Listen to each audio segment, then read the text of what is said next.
Halo guys, assalamualaikum. Selamat datang kembali di channel saya Hadi Saputro. Dan masih bersama saya di Nurseri Taman Asri. Hari ini kita akan bicara tentang tanaman hias, tapi yang bisa dijadikan tanaman toga. Toga itu apa sih? Toga itu tanaman obat keluarga, ya. Jadi tanaman hias, tapi juga bisa juga dijadikan sebagai tanaman obat. Nah, apa aja? Yuk, ikut saya.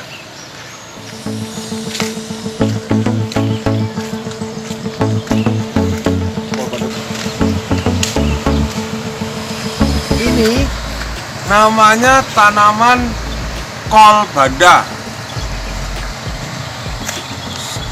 Sering diplesetin jadi namanya kol Belanda.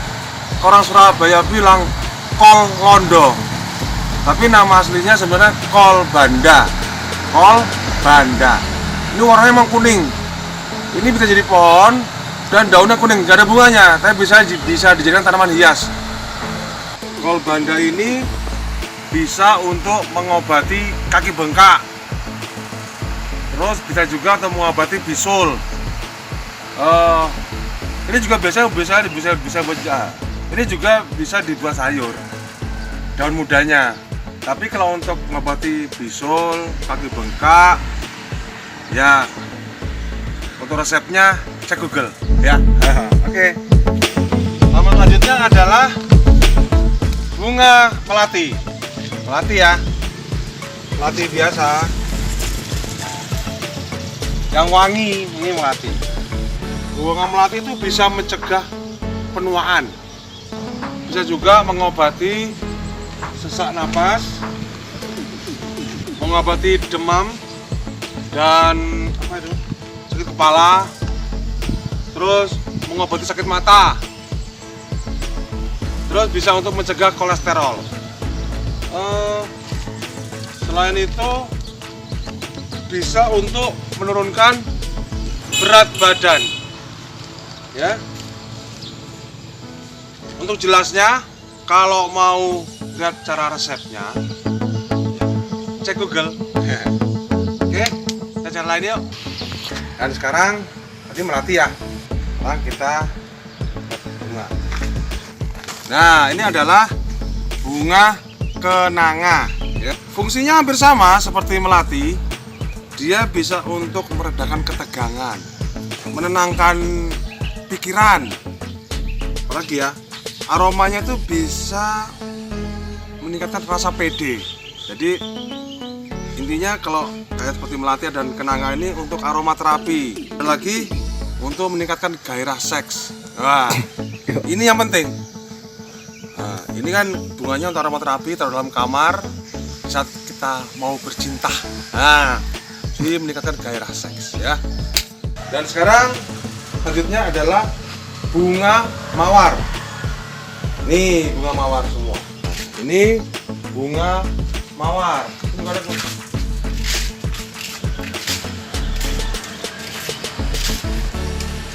Bunga mawar itu bisa jadi obat jerawat loh guys.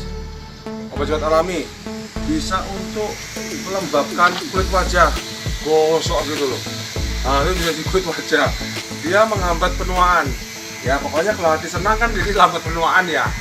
Bisa untuk meredakan sakit kepala. Nah, jadi fungsi juga banyak, menurunkan berat badan. Nah, maka berat badan aku juga enggak tahu. Tapi khasiatnya mawar adalah seperti itu. Ya mungkin sebagai terapi juga, karena bunganya memang indah ya.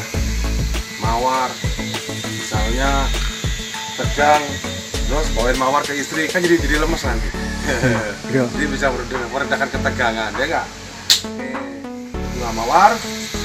Kita lanjut lagi.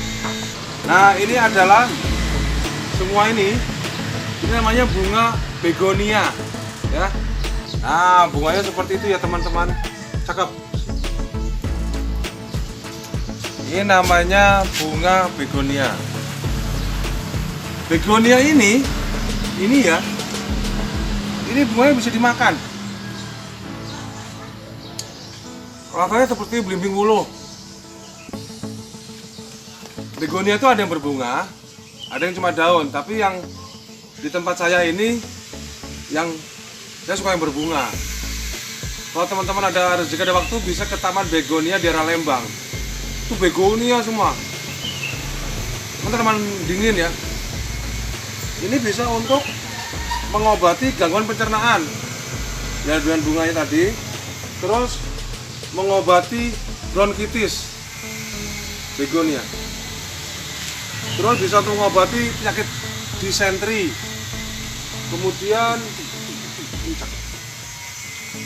bisa untuk meredakan kalau wanita lagi nyeri pada saat haid. Nah itu. Terus mengatasi muntah darah dari tanaman begonia ini. Terus kalau yang haid tidak lancar, ini bisa untuk memperlancar haid ya. Ya bunga tadi itu, ini bisa dimakan bunganya. Rasanya seperti belimbing wuluh, keras enak. Oke, ini namanya bunga begonia. Yuk kita cari lagi. Oke teman-teman, ini adalah tanaman murbe. Tahu murbe? Tanamannya. Ini biasanya daunnya dipakai untuk makan ulat sutra, ya. Nah tapi ternyata murbe juga ini untuk kesehatan ada. Ini buahnya murbe. Petik. Ini buahnya masih mentah. Dia matangnya warna hitam, ya kehitaman. Ini asam rasanya.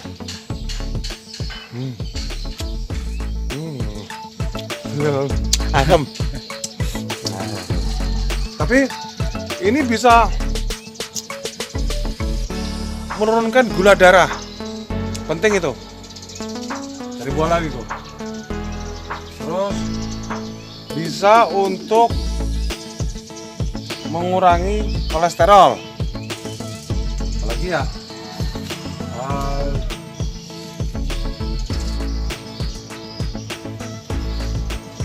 Ini juga bagus untuk kesehatan hati. Jadi kalau hati mau sehat, nah ini. Buahnya lagi habis ya. Banyak ini tapi masih mengkal. Dan juga bisa untuk menurunkan berat badan. Ya mungkin gara-gara asam tadi ya. Jadi badan bisa kurus. Gitu. Ini murbe. Ini anak-anak dulu pasti tahu nih, sering dipakai dibuat dipetik-petik buahnya. Asam. Tapi enak, seger. Nah, ini bisa jadi tanaman hias atau tanaman pekarangan. Dan bisa dijadikan tanaman obat juga. Jangan kita cari lagi. Nah, ini teman-teman. Belakang saya ini adalah tanaman kecombrang. Panas. Ini kecombrang udah gede banget. Ini biasa dibuat masakan ya. Bisa jadikan tanaman hias. Tanaman ya kalau diatur sih jadi tanaman hias bagus. Tapi ternyata ini emang juga banyak. Ini banyak lebah. Ini emang banyak manfaatnya. Kecombrang itu bersifat antibakteri dan anti jamur.